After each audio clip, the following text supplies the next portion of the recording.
What's up, Obvious Gang? It's CaptainObvious, and welcome back to one of my last Forza Horizon 4 videos. I've pushed this video off for quite some time now. I kind of just wanted to wait until Horizon 5 was actually available to everybody, and just today they released the preload, which means you can now download the game on Microsoft and Windows. You've seen the title already, but today we're going to be talking about my review of Forza Horizon 4 and just looking overall at the game, and of course we'll go into some nitpicks that I had. In no way am I trying to down the Playground Games team. They have done a fantastic job of giving us great games in the past years, and I want to congratulate them on Horizon 5 as it looks absolutely astonishing, and I really am looking forward to playing. When I first started playing Forza Horizon 4, I was an up-and-coming car guy. I'd only recently gotten into cars from watching a lot of car YouTubers, and I was just really starting to get into that culture. This was really the best way to expand my love for cars. I haven't really told this story before, but I actually wouldn't be playing Forza Horizon 4 if it wasn't for a mistake by my mom. In 2019, before a big family trip that I took,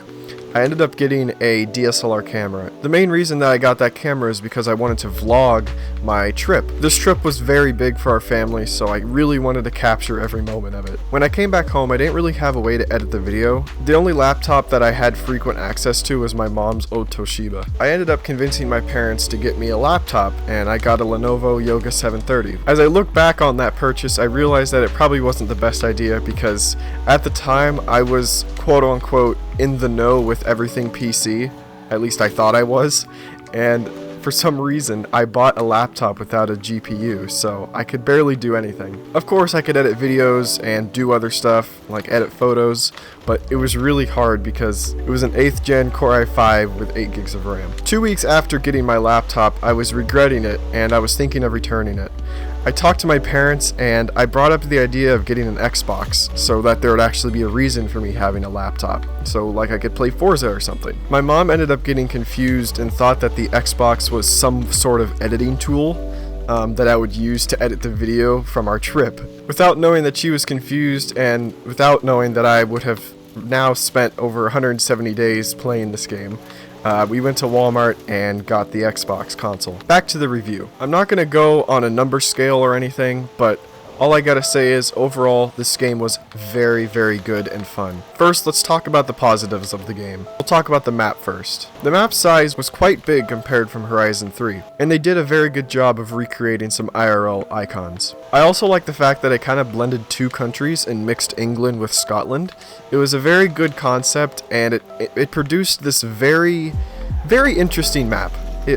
I'll just put it that way. I'm going to be using the word overall a lot, so just have that in mind. Next, we'll talk about the car choice, and I'll have to say they did pretty darn good. Altogether, with all the cars added over the past 2 years, and the cars from the game when it released, it ended up being 752 cars, which is absolutely amazing. They really did a good job of adding some unique models like the Vol and the Zenvo, and of course there are other very interesting cars as well. Now let's talk about online racing. I'm not going to talk about online drifting and online playground games. I'm only going to talk about the online racing and ranked racing because that's what I mainly did and that's what I have the most experience with. Now, I'm not going to give the game such a good rating on this one just because it had some very big flaws that weren't fixed throughout the game's lifespan. Probably the biggest thing was, especially in ranked, was the point system.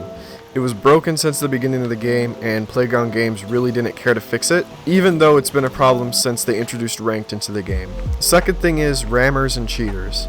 They only recently started cracking down on it, maybe 2 or 3 months ago. Another big thing I'll bring up about online were the waits between races. Now, if you're an active Forza player, you might remember about 6 months to a year ago, the game had some major server problems for a solid month. Basically, you would wait easily 10 minutes between races, and it caused a lot of chaos, and it made a very large amount of people mad. Eventually, they got around to fixing it, and they haven't really had any major problems since, except until recently, about a month ago, they started having problems, but it wasn't as bad as about a year ago. But I will have to say that with online racing, I had plenty of funny moments, and I'm glad that they did actually have it as a feature in the game because it probably would have been a very boring game. Next, we're going to talk about game modes and map expansions. First off, Super 7, the custom blueprint maker, and Eliminator. Super 7 was quite fun the first week after it came out, but after that I really never touched it. It just so happened that my most viewed video was using Super 7, and right now it has about 12,000 views, which I am extremely grateful for. The only flaw with it is that they really should have incorporated it into the custom blueprint / custom track maker.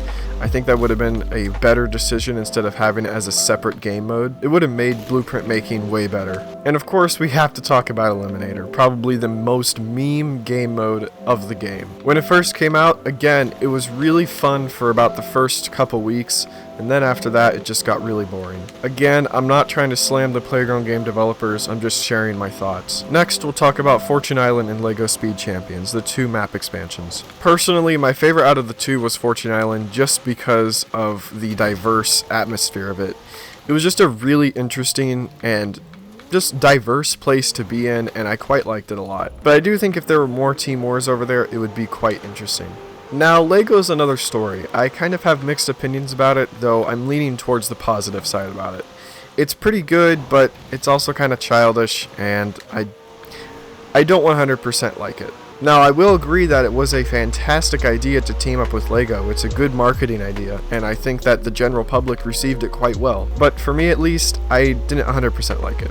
So overall, my opinion of Forza Horizon 4 was very positive. I very much so liked the game, and I am very much so looking forward to Horizon 5. Of course, there are some things that Playground Games didn't do the best. It was a great success in my eyes. And now that brings us to Horizon 5, which at the moment I kind of have mixed opinions on.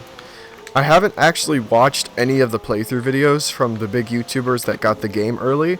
I've decided to keep that a surprise until I actually get the game, which will be very, very soon. Now don't worry, this is not going to be my last Horizon 4 video. I have 1 or 2, maybe even 3 more videos planned that will be coming out before Horizon 5. A little hint for an upcoming video, my mom will be in it, so you know it's going to be fun. Anyway, this has been my review of Forza Horizon 4. I hope you guys enjoyed it.